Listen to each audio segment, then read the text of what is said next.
दोस्तों पिछले वीडियो में जब हमने आपको ये बताया कि गुटखे में कांच मिलाई जाती है तो आप में से बहुत सारे लोगों ने उसका विरोध किया। तो हम बाकी फूड प्रोडक्शन के साथ गुटखे में मिलाई जाने वाली सबसे घटिया चीज़ों से आपको रूबरू कराएंगे। दोस्तों ऐसे ही और वीडियोस देखने के लिए लाल कलर के सब्सक्राइब बटन को दबाकर बाजू वाले बेल आइकन पर क्लिक करके ऑल का ऑप्शन जरूर सिलेक्ट करें। पहले आपको रिसर्चर द्वारा रेड में पकड़े गए गुटखे में बसे इंग्रेडिएंट दिखाते हैं। जो कि कमेले से खून लिया जाता है, उसको ड्राई करके उसमें शामिल किया जाता है, क्योंकि एक्चुअल प्योर कत्था महंगा होता है तो उसमें खून शामिल करते हैं। इसके अलावा उसके अंदर जो एक शीशा होता है यानी ग्लास, उसकी क्रश फॉर्म भी गुटखे के अंदर होती है। उससे क्या होता है कि वो मुंह के अंदर जब वो गुटखा इस्तेमाल करता है तो वो हल्के हल्के जख्म उससे लगते हैं और उस जख्म की वजह से जो निकोटीन है, जो तंबाकू के अंदर जो जहर है, वो ज़्यादा जज्ब होता है। जैसे कि आपने स्पेशलिस्ट का वीडियो देखा, कत्था महंगा होने के कारण उसमें सूखा हुआ खून मिलाया जाता है और उसमें कांच की पाउडर मिलाई जाती है, जिसके कारण मुंह में खरोंच आती है और चूने के कारण मुंह जलने लगता है और बार बार खाने के कारण हमें उसकी लत लग जाती है। अब हम आपको दूसरा वीडियो दिखाते हैं।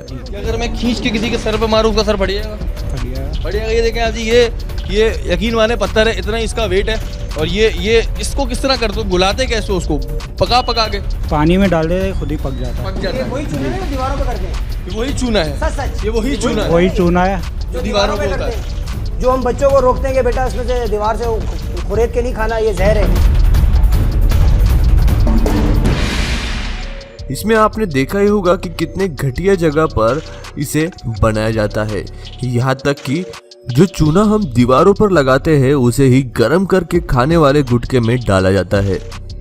यदि आप एक चीज पर गौर करोगे तो आप समझेंगे कि जहाँ पर गुटखा बनाया जाता है और जहाँ पर उसकी पैकिंग की जाती है, ये दोनों फैक्ट्रियाँ अलग अलग जगहों पर होती है। यहाँ तक कि इन गुटखों में मरे हुए कीड़े और छिपकलियाँ भी मिली है। आखिरी डिसीजन में आप पर छोड़ दूंगा कि इतने अलग अलग प्रूफ देने के बाद भी यदि आप जहर निकालना चाहते हैं तो ये आपकी मर्जी है। आप ही अपने हाथों से अपनी जान ले रहे हैं। नंबर 2 पर है शैम्पू। दोस्तों हम रोजमर्रा की जिंदगी में न जाने कितने जन हर रोज शैम्पू का इस्तेमाल करते हैं, ये सोच के कि वो हमारे बालों को स्ट्रॉन्ग बनाएगा। पर हमें ये जानना भी जरूरी है कि आखिर उनमें कौन कौन सी चीजें मिलाई जाती है या हमें ऐसे ही उल्लू बनाया जा रहा है। दोस्तों इस वीडियो को बनाने के लिए हमें काफी मेहनत करनी पड़ती है, तो एक लाइक और कमेंट करके हमें जरूर सपोर्ट करिए। सबसे पहले पिछले बार बचे हुए शैम्पू को मेजर किया जाता है, फिर एक बड़े कंटेनर में ग्लिसरीन और सुगंध के लिए व्हाइट पाउडर मिलाई जाती है। अब वही दूसरे बड़े कंटेनर में पानी और ग्लिसरीन डाला जाता है। अब पिछले बार बनाया हुआ मिक्सचर इसमें डाला जाता है। अब उसमें पिगमेंट डाले जाते हैं जिससे शैम्पू को अलग कलर मिलता है। अब इसे अच्छे से मिक्स किया जाता है। अब इसमें ammonium chloride, ammonium lauryl sulphate और ग्लाइकोल का मिश्रण मिलाया जाता है। अब उस मिश्रण को एक बीकर में लेके टेस्ट किया जाता है। अब टेस्टिंग के बाद खाली प्लास्टिक के बोतलों को उसमें शैम्पू भरने के लिए तैयार किया जाता है। अब दूसरी मशीन इन्हें एक लाइन में अलाइन करके खड़ा कर देती है। अब इनमें 3 से 4 के सेट में नोजल द्वारा लिक्विड शैम्पू भरा जाता है। यहाँ पर अलग अलग पंप लगे होते हैं जो सिर्फ सही मात्रा में ही शैम्पू इन बोतलों में भरते हैं। अब इन्हें आगे बढ़ाया जाता है जहाँ पर उन पर कैप चढ़ाई जाती है। दूसरी मशीन इन कैप पर सील चढ़ा देती है। अब इन बोतलों पर कंपनियों का लेबल चढ़ाया जाता है और अब उन्हें पैक किया जाता है और बेचने के लिए भेज दिया जाता है। नंबर 3 पर है टेनिस बॉल। दोस्तों आपने अपनी जिंदगी में एक बार तो रबर बॉल से जरूर खेला होगा, तो चलिए जानते हैं कि आखिर इन रबर या टेनिस बॉल को फैक्ट्रियों में कैसे बनाया जाता है। सबसे पहले बड़े बड़े रबर शीट्स को 2 रोलर के बीच से गुजारा जाता है। ये रबर को और इलास्टिक बना देता है। अब इन्हें कुछ समय के लिए हैंगर पर टांगा जाता है, जो इन्हें काट कर छोटे छोटे हिस्सों में बांट देता है। अब इन कटे हुए रबर के गोलों को दूसरे मशीन में डाला जाता है, जहां पर इन्हें बंद करके गर्म किया जाता है। जब ये ठंडा होकर बाहर निकलते हैं तो ये किसी छोटे गोल रबर बॉल का रूप ले लेते हैं। तब एक व्यक्ति इन्हें 4 के सेट में काटता है। अब इस शीट को दूसरे मशीन पर रखा जाता है जो इन्हें गोल आकार में काट देता है। अब इन आधे आधे रबर बॉल को एक मशीन में डालकर चिपका दिया जाता है, जिससे एक पूरा गोल रबर बॉल बनकर बाहर आता है। अब इन बॉल पर एक पाउडर लगाई जाती है जिससे आगे लगने वाला कवर चिपका रहे। अब टेनिस बॉल के ऊपर जो मुलायम कवरिंग होता है उसकी शीट्स को लाया जाता है। इस शीट को अब मशीन की मदद से सही आकार में काटा जाता है। अब पहले बनाए हुए रबर बॉल को फेविकॉल जैसे गम में डुबाया जाता है। अब पहले काटे हुए मुलायम साचे को इन रबर बॉल पर चिपकाया जाता है और अब आखिर में इन पर लोगो प्रिंट किया जाता है और फिर इन्हें बेचने के लिए भेज दिया जाता है। नंबर 4 पर है शटलकॉक। दोस्तों, बैडमिंटन भारत में काफी लोकप्रिय है और इसे खेलने के लिए लगने वाला शटलकॉक काफी महत्वपूर्ण होता है। इसे शतरमुर्ग के पंखों से बनाया जाता है।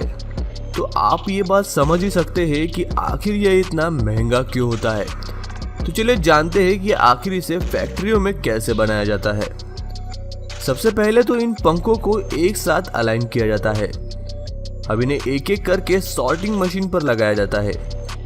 यह मशीन इन्हें इनके साइज के हिसाब से अलग अलग कंटेनर में डालता है ताकि जब शटलकॉक बन जाए तो वो एक ही साइज का हो।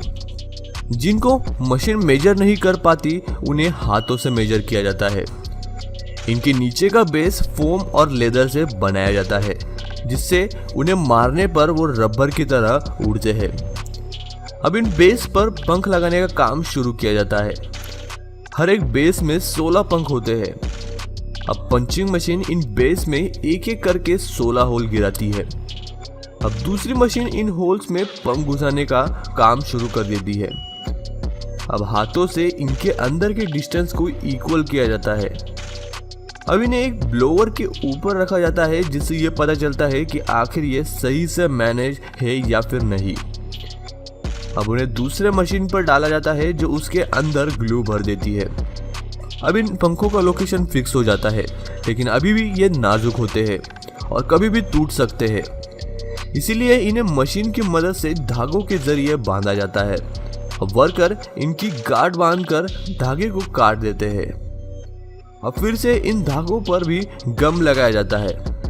अब सबसे आखिर में इनकी टेस्टिंग की जाती है और इन्हें पैक करके बेचने के लिए भेज दिया जाता है। नंबर 5 पर है बास्केटबॉल। इसे बनाने के लिए सबसे पहले एक रबर शीट को फोल्ड करके एक मशीन में डाला जाता है जो उन्हें एक खास तरह के आकार में काट देता है। अब इस होल के ऊपर ग्लू लगाकर वहां पर सील किया जाता है। अब उसमें हवा भरकर इस बॉल के ऊपर गर्म साचा डाला जाता है। अब इन्हें गोल घुमाकर उन पर नायलॉन थ्रेड लगाया जाता है। अब इसके ऊपर लगने वाली चीज natural rubber, synthetic rubber, magnesium carbonate और मिनरल ऑयल से बनाई जाती है। अब इन सब की एक शीट बनाई जाती है जो 1 से 1.5 इंच जाड़ी होती है। अब इस शीट को कई सारे रोलर के बीच से गुजारा जाता है जो उसे पतला बना देती है। अब एक ऑटोमेटेड ब्लेड इन्हें स्पेसिफिक इंटरवल के बाद काट देता है। अब एक मेटल पैटर्न को इस रबर पर रखकर उसे काटा जाता है। अब इस रबर को साचे में डाला जाता है, फिर पहले के रबर बॉल को उसमें डालकर उसमें हवा भर दी जाती है। अब साचे को क्लोज करके उसे गर्म किया जाता है, फिर उसमें सील लगाया जाता है। अब अलग अलग तरह के रबर बॉल बनाने के लिए अलग पैटर्न से रबर को काटा जाता है और इसी तरह ही वॉलीबॉल भी बनाया जाता है। अब आखिर में उन पर कंपनियों का लोगो लगाया जाता है। अब सबसे आखिर में उन्हें साचे में डाला जाता है जो उन्हें अलग पैटर्न दे देता है। अब इन्हें कलर करके अंदर की हवा निकाली जाती है और इन्हें पैक करके बेचने के लिए भेज दिया जाता है। दोस्तों, हमारे आज के शाउट आउट की पहली विनर है छाया कुमारी। ये कहती है, too much amazing video, that's all video give us knowledge and show us truth how materials are made. Nice awesome video sir, और भी वीडियो लाते रहना। आज के शाउट आउट के हमारे दूसरे विनर है लर्न थिंकर। ये कहते हैं, dear sir, you are doing great job, I am always watching your video, I love you. और आज के शाउट आउट के हमारे आखिरी विनर है रणवीर सिंह। ये कहते हैं, वेरी गुड इंफॉर्मेशन सर, आपकी इंफॉर्मेशन बहुत ही काम की है। इससे पहले मुझे इतनी नॉलेज नहीं थी, अब तो बस आपकी न्यू वीडियो का ही इंतजार रहता है, थैंक्स। दोस्तों, यदि आपको भी चाहिए ऐसा ही अमेजिंग शाउट आउट तो वीडियो के नीचे कोई अच्छी सी कमेंट करना मत भूलिएगा। मैं मिलता हुआ आपको अगले वीडियो में, तब तक के लिए नमस्कार। दोस्तों, वीडियो अच्छा लगे तो इस वीडियो को लाइक कर दो, चैनल को सब्सक्राइब कर दो और बाजू वाले बेल आइकन पर क्लिक करके ऑल का ऑप्शन सिलेक्ट कर लो। प्लीज सब्सक्राइब करना मत भूलना।